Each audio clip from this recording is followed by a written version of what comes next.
নমস্কার, আমি Sourav Das, Sonali park sports and cultural society থেকে বলছি। আপনাদের সকলকে শারদীয়ার আগাম শুভেচ্ছা জানাই। এবছর আমাদের সোনালী পার্কের শারদোৎসব ৪২তম বছরে পদার্পণ করল। এবছর আমাদের বিষয় ভাবনা ঘরে বাইরে, সৃজনে এবং প্রতিমায় রয়েছেন আবিন্দ্রা স্পিরিচুয়ালি আর্টিস্টিকের ইন্দ্রায়ুধ সেন।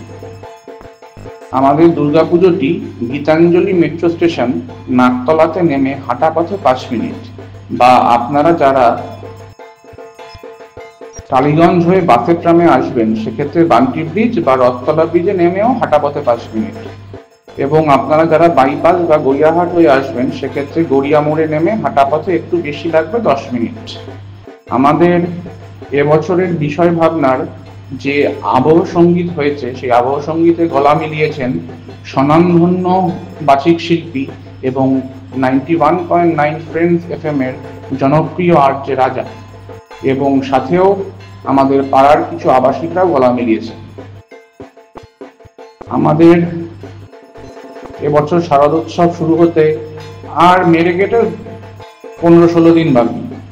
আমরা মায়ের আগমনের অপেক্ষারত, প্রস্তুতিও চলছে জোর কদমে। আমাদের থিম আর্টিস্ট ইন্দ্রায়ুধ দার সুনিপুণ দক্ষতায় গড়ে উঠছে আমাদের উমা। পাড়ার অলিগলি আলোর ছড়ায় আলোকিত।